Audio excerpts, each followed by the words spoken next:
Hello friends, பேபிகார்னை கடையில் பார்த்ததுமே 2 back வாங்கிட்டேன். பேபிகார்ன் 65 பண்ணி ரொம்ப நாள் ஆச்சு, பண்ணலாம் அப்படின்னு பிளான் வச்சுட்டு. ஆனால் 2 நாளைக்கு முன்னாடி இந்த ஆயில் டிஸ்கஷன் எல்லாம் வந்துச்சு இல்லையா, அதுக்கப்புறம் ஓகே டீப் ஃப்ரைஸ் எல்லாம் பண்ணாதான் வந்து ஆயில் அதிகமாக தீருது. ஸோ இந்த பேபிகார்னை அப்படியே கிரேவியாக கன்வெர்ட் பண்ணிட்டோன்னா பிரேக்ஃபாஸ்ட்டுக்கான சைட் டிஷ் வேலையும் முடிஞ்சுது. ஆயில் யூசேஜையும் வந்து கம்மி பண்ணதா ஒரு சின்ன திருப்தி இருக்கும்னு சொல்லிட்டு ரொம்ப ரொம்ப சிம்பிளான ஒரு டெலிஷியஸ் கிரேவி.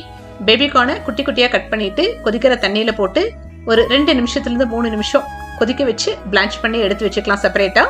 ஒரு பேனில் 1 ஸ்பூன் ஆயில் சேர்த்திட்டு பொடி பொடியாக அறுத்த ஒரு வெங்காயம், 1 ஸ்பூன் இஞ்சி பூண்டு பேஸ்ட், ஒரு தக்காளி பொடி பொடியாக அறுத்தது இதெல்லாம் சேர்த்து நல்லா வதங்கினதுக்கப்புறம் 1 ஸ்பூன் பிளெயின் மிளகாய் தூள், 1/4 ஸ்பூன் மஞ்சள் தூள், 1/4 ஸ்பூன் கரம் மசாலா தூள் இதை மட்டும் போட்டு நல்லா இந்த மசாலாவோட பச்சை வாசம் போக வரைக்கும் வெங்காயம் தக்காளி கூட வதக்கிட்டு இப்போ பிளான்ச் பண்ணி வச்சிருக்கிற பேபிகார்னையும் இதில் சேர்த்து தேவையான அளவு உப்பு சேர்த்து 1/2 டம்ளர் தண்ணி ஊற்றி ஒரு 5 நிமிஷம் லோ ஃப்ளேமில் குக் பண்ணோன்னா பேபிகார்ன் நல்லா குக் ஆயிரும்.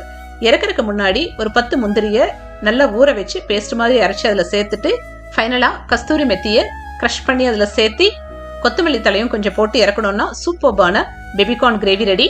சப்பாத்திக்கு இந்த சைட் டிஷ் அல்டிமேட்டாக இருக்கும், ட்ரை பண்ணி பாருங்கள்.